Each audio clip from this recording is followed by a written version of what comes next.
Ya pemirsa, kalaulah Korlantas Polri sudah memperingatkan bahwa ada 9 titik rawan kecelakaan di Tol Trans Jawa. Nah sekarang saya mau tanya kepada instruktur berkendara aman, Pak Jusri. Pak Jusri, selamat malam. Selamat malam Mbak Caca. Ya, Pak Jusri, langsung saja ini pasti pertanyaan yang ingin diketahui oleh masyarakat yang saat ini siap-siap untuk mudik.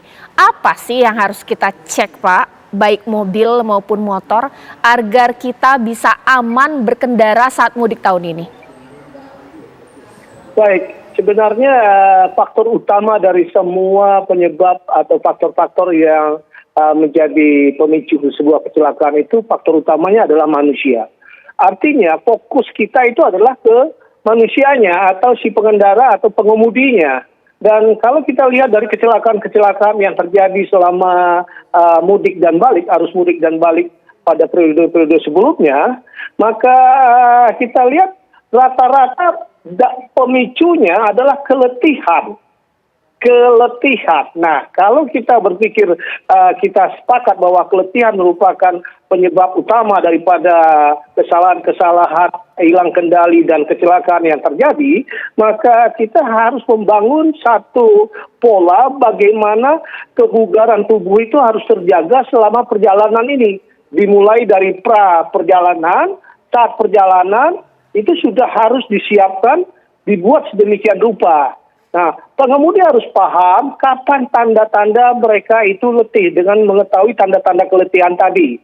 Menguap, mengantuk, melamun, karena begitu kita mengalami keletihan, kemampuan persepsi kita akan turun. Atau ibaratnya sama saja kita dalam kondisi mabuk bawa mobil.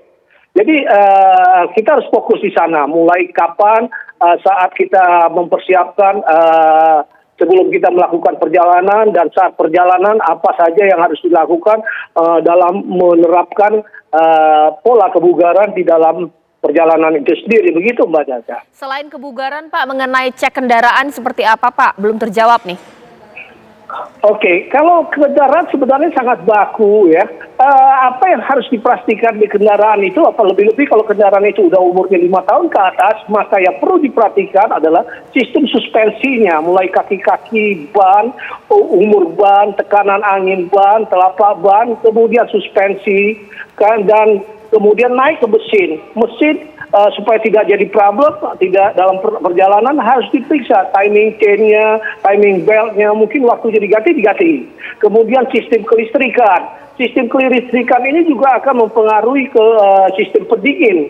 Sistem pendingin akan mempengaruhi kecemasan para pengemudi dan penumpang. Akibatnya ini juga bisa men-trigger kesalahan-kesalahan si pengemudi di dalam perjalanan, sampai emosinya pun akan terganggu ketika ketidaknyamanan itu terjadi.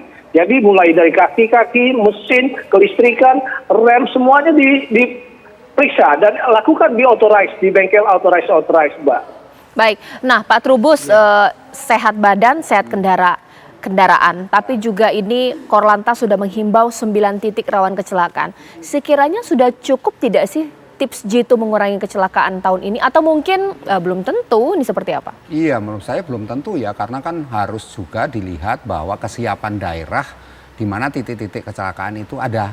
Misalnya kalau yang tertinggi tahun lalu kan Jawa Timur, kemudian Jawa Tengah dan Jawa Barat. Nah sekarang titik-titik itu harusnya pemerintah daerah menyiapkan infrastrukturnya, misalnya ambulan, personalnya harus ada di situ, pasang rambu-rambu juga, di mana kemudian masyarakat yang mau lewat itu dikasih informasi.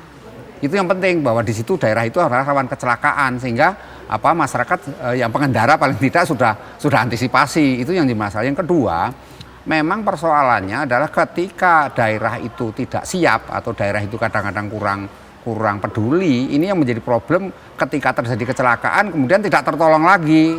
Nah di situ kan harusnya ada ambulan di mana rumah sakit yang terdekat.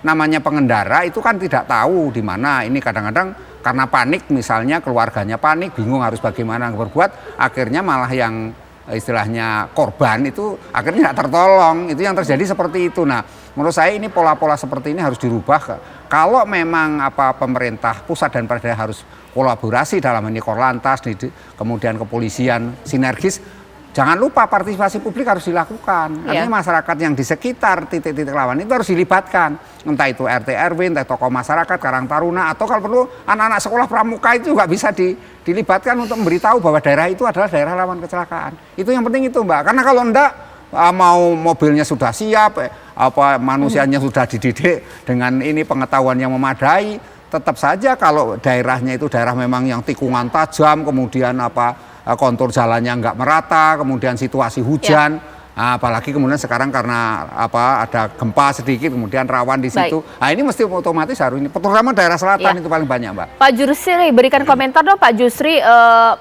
9 titik rawan kemacetan, rawan kecelakaan di tol Trans Jawa ini sekiranya efektif tidak sih untuk menurunkan tingkat kecelakaan mudik tahun ini?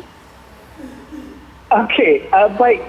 Tadi kita sudah dapat informasi ada 9 titik rawan di Trans Jawa ini. Titik rawan rata-rata yang dikatakan di situ adalah umumnya adalah di mana kontur jalan tidak rata, rusak seperti kita lihat tadi di titik Cikampek kilometer 48 itu tempat pertemuan dekat-dekat pasca Kerawang Timur ya. Itu lubang-lubang tuh.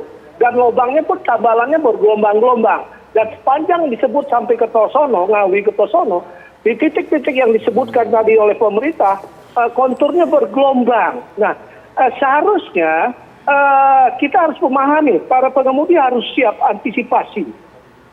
Apapun kondisi di jalan, kalau mereka siap, mereka misalnya siap dengan menurunkan kecepatannya secara gradual, secara bertahap, maka kejadian hilang kendali atau keluar terguling itu nggak akan terjadi. Permasalahannya mereka nggak siap.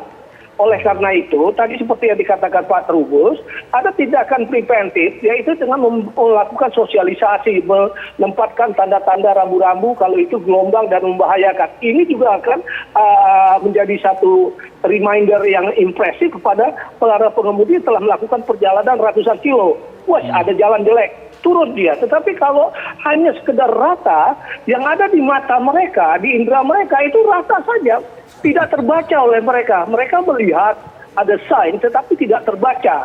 Nah, tetapi kalau sign atau rambu-rambunya impresif dengan banyak rambu yang berbeda dari area-area sebelum lainnya, ini akan membuat kejutan kepada si pengemudi untuk menurunkan kecepatan sehingga mobil hilang kendali pun bisa teratasi. Tadi kalau kita berbicara spot-spot yang rawan dengan kecelakaan dari yang disampaikan oleh pemerintah.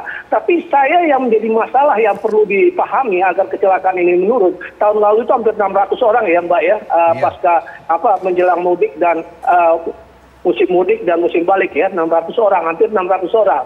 Dengan dengan traffic yang naik sampai 45% saat sekarang, dan sampai 27 juta kendaraan roda 4 angkutan pribadi yang naik jumlahnya, saya khawatir kalau masyarakat atau pengemudi tidak sadar tanda-tanda keletihan, maka bukan tidak mungkin angka yang kemarin tahun 2022 itu akan dilampaui pada tahun ini. Karena kita tahu teori probability, semakin tinggi jumlah kendaraan, maka semakin tinggi juga peluang kecelakaan. Nah, oleh karena itu para pengendara harus mengambil peran aktif di dalam menyikapi peluang-peluang kecelakaan yang mungkin akan terjadi.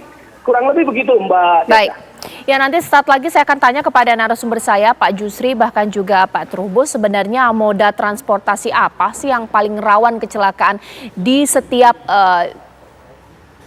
mudik yang terjadi, pemirsa? Karena memang paling hal penting yang paling diantisipasi bahkan juga dihindari adalah mudik lewat motor. Tapi apakah juga paling riskan ini mudik dengan kendaraan pribadi atau juga bus pariwisata? Ini sesaat lagi di Apa Kabar Indonesia Malam.